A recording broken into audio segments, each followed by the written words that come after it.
এয়া মাছবোৰ দেখিছেনে? এইবোৰ কিন্তু কিনি অনা মাছ নহয়, মোৰ হাজবেণ্ডে ব্ৰহ্মপুত্ৰ নদীৰ পৰা মাৰি আনিলে। ইমান ধুনীয়া মাছবোৰ চাই ভাবিলোঁ কিবা এটা পাচলি ছিঙি লৈ যাওঁ, কিহৰ লগত বনালে বেছি ভাল লাগিব। পাচলি বাগিচাখনলৈ নামি আহিলোঁ। ইয়াত ধুনীয়া ধুনীয়া পাচলি আছে, সকলোবোৰ পাচলি অলপ অলপকৈ আছে যাতে আমি খাব পাৰোঁ। ওলকবি, মূলা, গাজৰ, আৰু এয়া দেখিছে নহয়, গাজৰৰ মাজে মাজে পালেং শাক হৈছে। বৰ বেছিকৈ হোৱা নাই, কিন্তু যিখিনি হৈছে সেইখিনি আমি খাব পৰাকৈ যথেষ্ট। পালেং শাকৰ লগত মাছৰ আঞ্জাখন বনালে কিন্তু খাবলৈ বৰ সোৱাদ হয়, আপোনালোকে নিশ্চয় খাই পাইছে।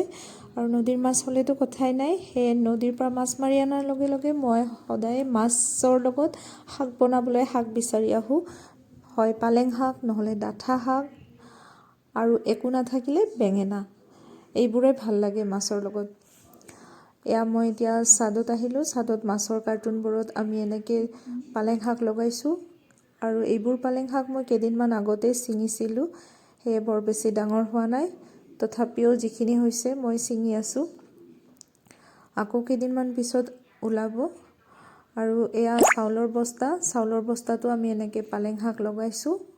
অকল পালেং শাক নহয়, আলু লগাইছোঁ, এইবোৰ দেখিছে নহয়। আৰু এইবোৰ হৈছে ধনিয়া, ধনিয়াবোৰ দেখিছে নহয় কিমান ডাঙৰ ডাঙৰ হৈছে। আৰু দেখিলে চাটনি খাওঁ খাওঁ যেন লাগে, সেই মই দুটামান ছিঙি ল'লোঁ। আৰু এতিয়া লাগিব মোক জলকীয়াৰ ওচৰলৈ আহিলোঁ। জলকীয়াবোৰ বহুত ডাঙৰ ডাঙৰ জলকীয়া হৈছে।